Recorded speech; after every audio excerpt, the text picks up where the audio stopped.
जय हिंद। आज हम पढ़ते हैं भारतीय संविधान एक परिचय। तो भारतीय संविधान में क्या है? भारतीय संविधान में 22 भाग हैं। ये समझो एक पुस्तक है, उस पुस्तक में 22 लेसन है, मुख्य 22 लेसन है। तो एक पुस्तक को 22 भाग में बांटा गया है, वो है 22 भाग है। उस 22 भाग को अलग अलग छोटे छोटे और लेसनों में विभाजित किया गया है। उन लेसनों को बोलते हैं अनुच्छेद।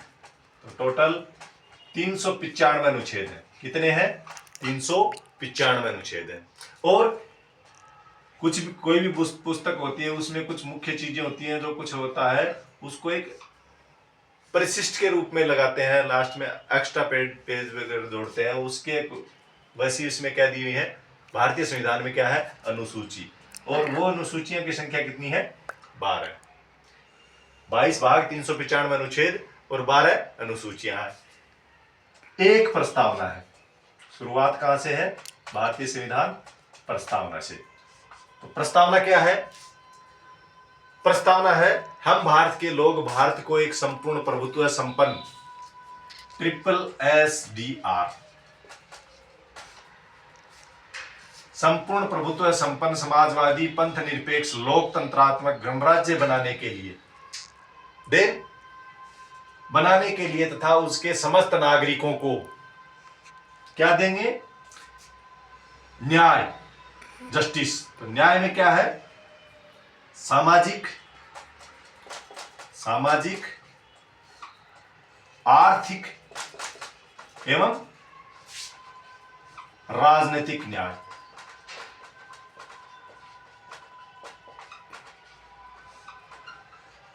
तीन तरह के न्याय। फिर स्वतंत्रता,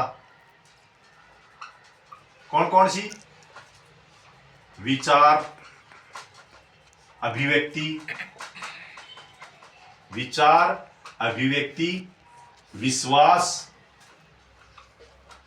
विश्वास, धर्म एवं उपासना। ये 5 स्वतंत्रता। कितनी है? 5 तरह की स्वतंत्रता। हम भारत के लोग भारत को एक संपूर्ण प्रभुत्व संपन्न समाजवादी पंथ निरपेक्ष लोकतंत्रात्मक गणराज्य बनाने के लिए तथा उसके समस्त नागरिकों को सामाजिक, आर्थिक एवं राजनीतिक न्याय, विचार, अभिव्यक्ति, विश्वास, धर्म एवं उपासना की स्वतंत्रता।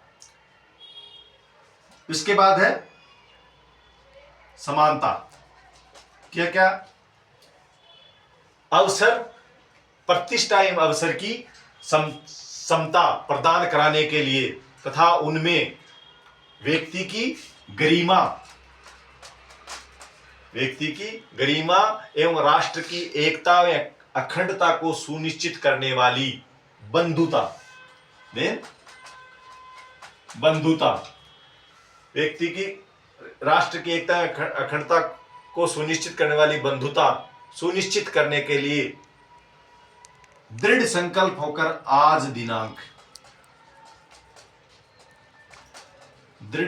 होकर आज इस संविधान सभा में दिनांक 26 नवंबर 1949 मिति मार्गशीर्ष शुक्ल सप्तमी संमत 2006 ईस्वी, संमत 2006 ईस्वी इस संविधान को अंगीकृत, आत्मार्पित एवं अधिनियमित, ये 3 शब्द हैं। इनका क्रम भी पूछा जा सकता है। अंगीकृत, आत्मार्पित एवं अधिनियमित करते हैं। ये है भारतीय संविधान की भारतीय संविधान की प्रस्तावना। तो भारतीय संविधान में क्या है? प्रस्तावना है। प्रस्तावना में SSDR, then justice, liberty, equality.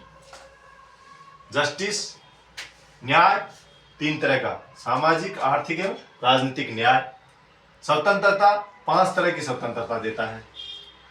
ये मौलिक अधिकारों के ये जो प्रस्तावना है वही पूरे संविधान का एक तरह से संविधान में क्या दिया हुआ है उसकी रूपरेखा यही प्रस्तावना है।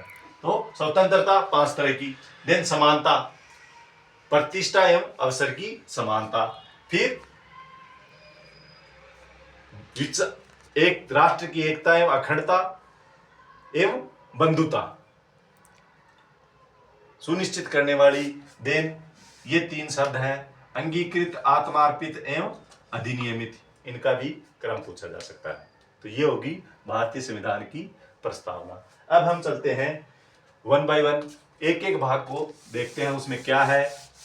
तो पहला भाग है भाग 1, जिसमें कितने अनुच्छेद है? 4। कितने हैं? 4 अनुच्छेद हैं। कौन कौन से? भाग 1 अनुच्छेद 1 से 4 तक, अनुच्छेद 1 से 4 तक। पहला इसमें क्या? संघ राज्य क्षेत्र है।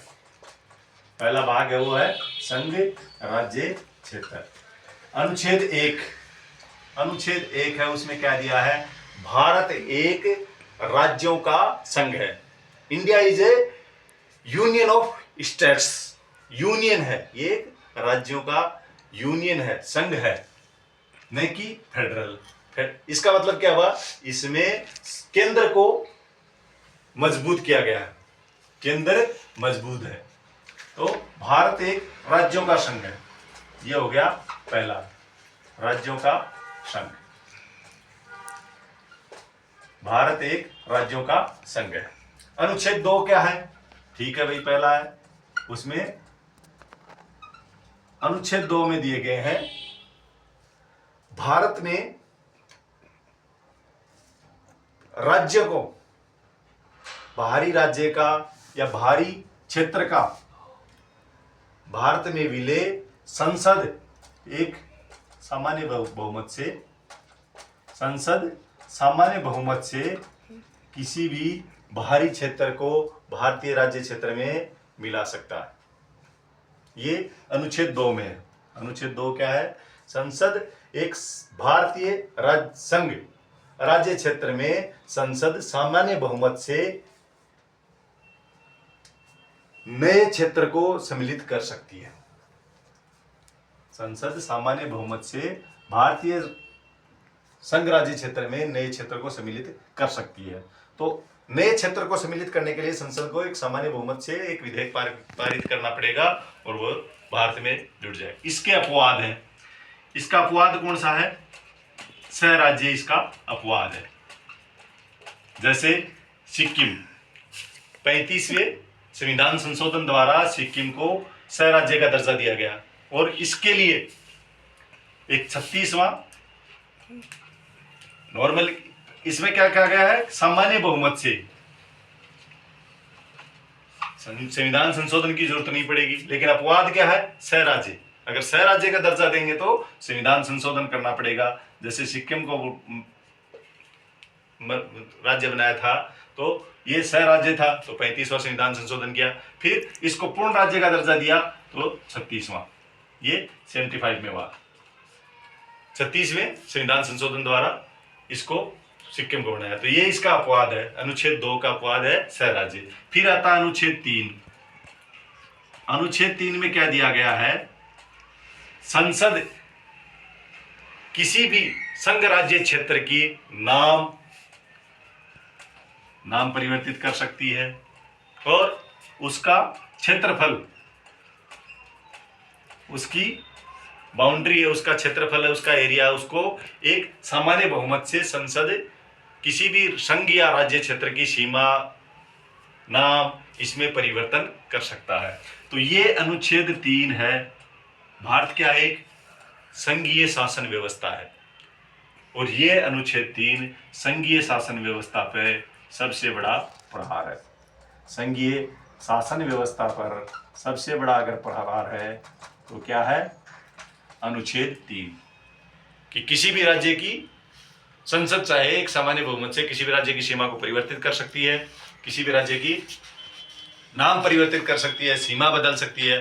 तो ये मतलब राज्य की जो स्वतंत्रता है उस पे एक तरह से प्रहार है। तो ये है, लेकिन इसमें क्या है, सामान्य बहुमत से कर सकती है। संसद चाहे तो किसी राज्य के 2 भाग कर सकती है, 2 राज्यों को मिला के 1 राज्य बना सकती है। ये सामान्य बहुमत से प्रक्रिया है। अब हम एक थोड़ा सा देखते हैं नया राज्य के निर्माण की प्रक्रिया क्या है। संसद अनुच्छेद 3 के तहत किसी भी नए राज्य का निर्माण कर सकती है। तो उसकी एक छोटी सी प्रक्रिया है, 3-4-5 चरण का। वो है, सबसे पहले क्या होगा, संसद है वो राष्ट्रपति से पूर्व अनुमति ले। क्या होगा, राष्ट्रपति से पूर्व अनुमति ले एक विधेयक संसद में रखा जाएगा, सामान्य बहुमत से पारित किया जाएगा, और उस विधेयक को, जो मसौदा है, उसको संबंधित राज्य को राष्ट्रपति दिनांक डाल के कि भाई इस दिन तक इस पे अपनी अप्रूवल है, रिजेक्शन है, जो भी है, जो कुछ करना है वो करके वापस भेज दे, कोई भी दिनांक डाल के। तो कंसर्न जो राज्य है उसका विधानमंडल है, उस पे अपनी राय देगा, अपना अप्रूवल देगा या जो भी करेगा। उसके बाद क्या होगा, या तो वो दे दे, या इस दिनांक के बाद संसद है वो सामान्य बहुमत से, लोकसभा और राज्यसभा सामान्य बहुमत से उस राज्य को, उस विधेयक को पारित करके राष्ट्रपति भेज देंगे। क्योंकि राष्ट्रपति के साइन की भी इसमें जरूरत नहीं है। क्यों? क्योंकि इसमें राष्ट्रपति से पहले पूर्व अनुमति ले ली गई है, और पारित विधेयक के अनुसार, उस अधिनियम के अनुसार क्या होगा, नए राज्य का निर्माण होगा। तो ये होगी नए राज्य के निर्माण की प्रक्रिया। अब हो गया अनुच्छेद 1, 2, 3। चौथे अनुच्छेद में है कि जो अनुच्छेद 2 और 3 के द्वारा की गई जो प्रक्रियाएं हैं, अनुच्छेद 2 व 3 के द्वारा की गई प्रक्रियाएं, जो विधायी कार्रवाइयां हैं, उनको संविधान संशोधन नहीं समझा जाएगा। ये संविधान संशोधन नहीं होगा, ये एक सामान्य विधेयक, सामान्य अधिनियम के तहत पारित होंगे। ये हो गया भाग 1। तो भाग 1 में क्या है, भाग 1 में अनुच्छेद 1 से 4 तक है। पहला अनुच्छेद संघराज्य क्षेत्र, भारत एक यूनियन ऑफ स्टेट्स है। दूसरे में भारतीय संघराज्य क्षेत्र में संसद सामान्य बहुमत से किसी भी नए क्षेत्र को सम्मिलित कर सकती है। तीसरा है, अगर किसी भी क्षेत्र को अगर बाहर राज्य से अगर मिलाने के लिए तो सामान्य बहुमत है, और भारत का कोई हिस्सा अगर किसी क्षेत्र को देना है तो उसके लिए विशेष बहुमत प्लस संविधान संशोधन की प्रक्रिया फॉलो करनी पड़ेगी। चौथा है 2 और 3 में, अनुच्छेद 2 और 3 के द्वारा किसी राज्य की, जैसे नया राज्य में नई सीमा बनाई, नया जो क्षेत्र है उसको भारत में सम्मिलित किया गया है, या किसी राज्य का नाम या सीमा में परिवर्तन किया गया है, तो ये जो प्रक्रियाएं हैं इनको संविधान संशोधन नहीं समझा जाएगा। ठीक है, ये हो गया भाग 1। अब है भाग 2। भाग 2 में क्या है, भाग 2 है वो संबंधित है किससे, नागरिकता। और इसमें अनुच्छेद कितने हैं, अनुच्छेद है 5 से 11, अनुच्छेद 5 से 11। भाग 2 में अनुच्छेद 5 से 11। तो नागरिकता से संबंधित, नागरिकता कई प्रकार की होती है, जैसे कौन कौन सी है, मेनली नागरिकता, सक्रिय नागरिकता, निष्क्रिय नागरिकता, विभेदीकृत नागरिकता, सक्रिय, निष्क्रिय, विभेदीकृत, मात्रिक एवं सार्वभौमिक, ये 5 तरह की नागरिकता होती है। तो नागरिकता से संबंधित जो अनुच्छेद है वो है अनुच्छेद 5 से 11। अब अनुच्छेद 5, 6, 7, 5, 6, 7, ये क्या है, विभाजन के दौरान, भारत के विभाजन के दौरान नागरिकता से संबंधित है। 5 में है कि भारत में विभाजन के दौरान भारत के जो व्यक्ति 5 वर्ष से तक, विभाजन के दौरान जो व्यक्ति 5 वर्ष से भारत में रह रहा है वो भारतीय नागरिक समझा जाएगा, उसको भारतीय नागरिकता मिलेगी। छठे में है वे प्रवासी भारतीय जिन जो भारत से जो पाकिस्तान चले गए, लेकिन 19 जुलाई 1948 से पहले भारत आ गए, उनको भी भारतीय नागरिकता दे दी जाएगी। ठीक है। सातवां क्या है, वे ऐसे नागरिक या ऐसे प्रवासी जो विभाजन के दौरान विभाजन से पहले भारत से पाकिस्तान में चले गए, लेकिन इस विभाजन की प्रक्रिया के दौरान वो 1 मार्च 1947 तक वापस भारत आ गए, तो उनको भी भारतीय नागरिकता दे दी जाएगी। तो ये हो गए 5 और 6 7। अब आता 8वां अनुच्छेद 8। अनुच्छेद 8 के अनुसार कोई भी विदेशी नागरिक यदि उसके पूर्वज भारतीय हैं तो उसको भारतीय नागरिकता दे दी जाएगी। कोई भी विदेशी नागरिक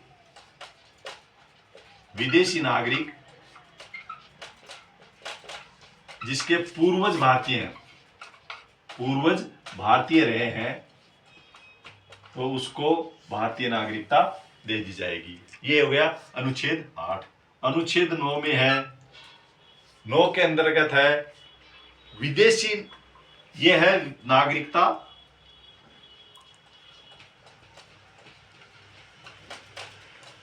समाप्ति से संबंधित। इसके अंतर्गत कोई भी भारतीय नागरिक अगर विदेशी नागरिकता ग्रहण कर लेता है तो उसकी भारतीय नागरिकता समाप्त होगी, क्योंकि भारत में इकहरी नागरिकता है। विदेशी नागरिकता अगर कोई नागरिक ले लेता है तो उसकी भारतीय नागरिकता समाप्त हो जाएगी। भारत में इकहरी नागरिकता है। फिर आता अनुच्छेद 10। अनुच्छेद 10 में है किसी भी भारतीय नागरिक की नागरिकता बिना विधि को फॉलो किए हुए है, किसी भी भारतीय नागरिक, जो कोई भारतीय नागरिक है उसकी नागरिकता एक सामान्य जो प्रॉपर विधि है, नियम है, उसको फॉलो किए बगैर किसी भी नागरिक की नागरिकता नहीं छीनी जा सकती है। यह होगा अनुच्छेद 10 में दिया है। अनुच्छेद 11 में दिया गया है कि संसद सामान्य बहुमत से नागरिकता से संबंधित कोई भी नियम कानून बना सकती है। नागरिकता संबंधित विस्तार, नियम कानून विस्तार संसद सामान्य बहुमत से बना सकती है। ये है अनुच्छेद 11 में। तो नागरिकता से संबंधित थोड़ा सा देखते हैं कौन कौन से, क्योंकि नागरिकता के संबंधित विशेष बहुमत की जरूरत नहीं है, एक सामान्य बहुमत से कोई भी नियम या कानून संसद बना सकती है। तो सर्वप्रथम नागरिकता अधिनियम कानून 1955 सर्वप्रथम किसके तहत, अनुच्छेद 11 के तहत भारतीय संसद ने नागरिकता अधिनियम 1955 पारित किया। फिर 1986 नागरिकता संशोधन अधिनियम पारित किया 1986 में। फिर नागरिकता संशोधन अधिनियम 2005 में। फिर नागरिकता संशोधन अधिनियम 2019 में, जो अभी CAA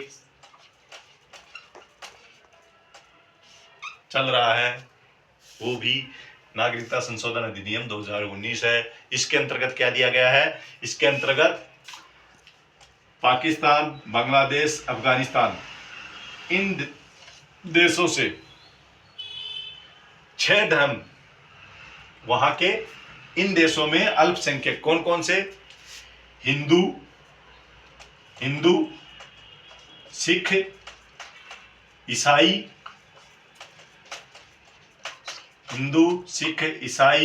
पारसी, बौद्ध और जैन। ये अगर 6 धर्मों के लोग कहाँ से? पाकिस्तान, बांग्लादेश और अफगानिस्तान। इन 3 देशों से अगर ये 6 धर्मों के लोग कब तक 1 जनवरी 2014 तक भारत आ गए हैं तो वो भारतीय नागरिकता के अधिकारी हैं। ठीक है, तो ये हो गया अनुच्छेद 5 से 11 भाग 2। आज हम एक भाग और पढ़ लेते हैं, भाग 3। भाग 3 में क्या दिया गया है? नागरिकता होगी। नागरिकों को फिर क्या चाहिए? अधिकार। तो भाग 3 है वो है संबंधित भाग 3 मौलिक अधिकार। मौलिक अधिकार। मौलिक अधिकार से संबंधित। तो इसमें कौन कौन से अनुच्छेद हैं? कहां तक हो गए? 11 तक। तो अनुच्छेद 12 से 35। अनुच्छेद 12 से 35 है वो मौलिक अधिकार से संबंधित है। अब एक एक पढ़ते हैं। अनुच्छेद 12। अनुच्छेद 12 क्या है? अनुच्छेद 12 में है राज्य। राज्य क्या है? राज्य की परिभाषा। अनुच्छेद 12 में कहा गया है कि वो सभी संस्थाएं, राज्य में क्या कहेगा? केंद्र सरकार, राज्य सरकार, स्थानीय सरकार, जो स्थानीय सरकार के अंतर्गत जितने भी विभाग जो भी सरकारी संस्थाएं हैं वो सारी की सारी राज्य के अंतर्गत आएंगी। इसमें एक 1955 में गुड़गांव ग्रामीण बैंक केस से राज्य की परिभाषा को स्पष्ट किया, और वो है कि कोई भी संस्था या संगठन जिसमें 1% सरकार की भागीदारी है, जिसमें 1% सरकार की भागीदारी है, उसको राज्य समझा जाएगा।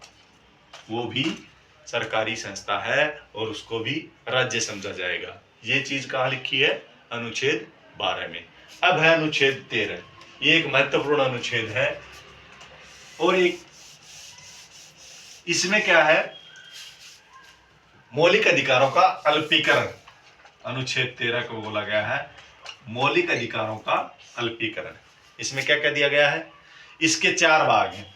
अनुच्छेद 13(1), 2, 13(3) और 13(4). अनुच्छेद 13(1). अनुच्छेद 13(1) में क्या दिया गया है? अनुच्छेद 13(1) है, इसमें प्रावधान है कि ये 3 है ना, इनमें लिखा गया है कि मौलिक अधिकार अपरिवर्तनीय है। अधिकार अपरिवर्तनीय है।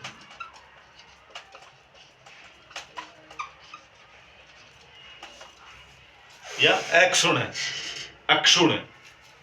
मौलिक अधिकार अपरिवर्तनीय, असंशोधनीय, कि मौलिक अधिकार में कोई संशोधन नहीं हो सकता है। ये चीज इसके अंदर दी गई है। मौलिक अधिकार असंशोधनीय और इसको अक्षुण्ण भी बोलते हैं। ठीक है। इसके अंतर्गत मौलिक अधिकारों में कोई भी संशोधन नहीं किया जा सकता है। तो इसमें पहला 13(1) में क्या दिया गया है? अनुच्छेद 13(1) में बताया गया है कि यदि संविधान निर्माण से पूर्व, क्योंकि जब संविधान निर्माण हुआ, देश आजाद हुआ, तो उस समय भी रूल रेगुलेशन, नियम विधि विधान चल रहा था। वो किसके थे? अंग्रेजों के बनाए हुए। वो 1935 के अधिनियम मुख्य रूप से, और उससे पहले के भी जो नियम कानून चल रहे थे, उसमें दिया गया है कि कोई भी नियम कानून या विधि संविधान निर्माण से पूर्व की विधि जो मौलिक अधिकारों का हनन करती है या मौलिक अधिकारों का अतिक्रमण करती है, वो जितना अतिक्रमण या हनन कर रही है वो अवैध है, वैध नहीं है। ये चीज कहां लिखी गई है? 13(1) में। इसमें एक केस है मैडम भिकाजी वर्सेस मध्य प्रदेश 1987 का। 1987 में मैडम भिकाजी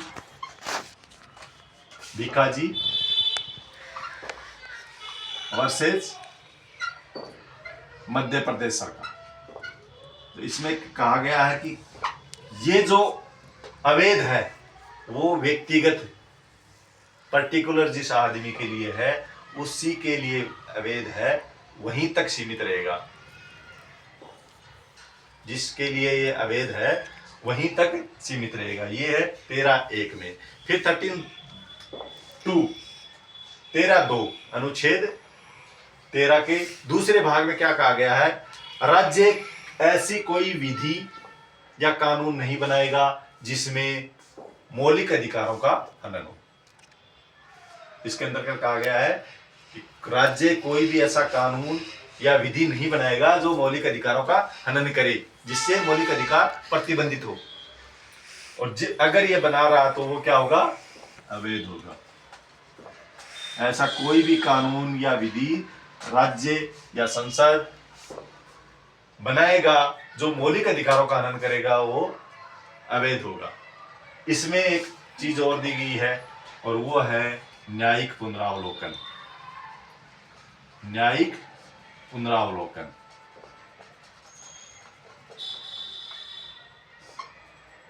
संविधान की न्यायिक पुनरावलोकन की शक्ति है वो अनुच्छेद 13(2) के तहत इसमें दिया गया है। सर्वप्रथम केशवानंद भारती विवाद 1973 में सुप्रीम कोर्ट ने इस न्यायपालिका की न्यायिक पुनरावलोकन की शक्ति है वो आंशिक विभेदन शक्ति नियम का पालन करती है। किसके पालन करती है? आंशिक विभेदन शक्ति। इसमें क्या है? जितना ये न्यायपालिका और उसकी विधायिका के कार्यों को दो भागों में बांटती है, एक वैध भाग और दूसरा अवैध भाग। तो वैध भाग इसमें सर्वप्रथम 1973 स्वामी केशवानंद भारती विवाद में सर्वोच्च न्यायालय ने 25वें संविधान संशोधन को दो भागों में बांटा, एक वैध भाग और एक अवैध भाग। इस वैध भाग में क्या बताया कि शक्ति पृथक्करण का जो नियम है, वैध भाग में अनुच्छेद 31C है जो 25वें संविधान संशोधन द्वारा जोड़ा गया था। उसके में बताया गया कि अनुच्छेद 39B और C को लागू करने के लिए 39B और C को लागू करने के लिए अनुच्छेद 14, 19 और 31 का उल्लंघन किया जा सकता है। ये क्या है? वैध भाग है। और अवैध भाग में क्या है? इसमें कहा गया कि संसद के द्वारा ये कहा गया कि सर्वोच्च न्यायालय संसद की न्यायिक पुनरावलोकन नहीं कर सकता, इसको अवैध माना गया। तो ये हो गया अनुच्छेद 13(2) के तहत। फिर आता है अनुच्छेद 13(3). इसमें क्या कहा गया है? इसमें कहा गया कि कोई विधि, नियम, उपनियम, अध्यादेश, उपविधि, अधिसूचना, रूढ़ि या प्रथा यदि मौलिक अधिकारों का अतिक्रमण या हनन करती हैं तो वो अवैध होंगी। संसद द्वारा निर्मित कोई भी अध्यादेश, विधि या नियम, अधिसूचना, रूढ़ि या प्रथा मौलिक अधिकारों का हनन करती है तो उनको अवैध माना गया। फिर आता है अनुच्छेद 13(4). इसके अंतर्गत कहा गया कि मौलिक अधिकारों में संसद विशेष बहुमत से अनुच्छेद 368 के अंतर्गत, अनुच्छेद 368 के अंतर्गत संसद मौलिक अधिकारों में परिवर्तन कर सकती है। तो इसके लिए क्या हुआ,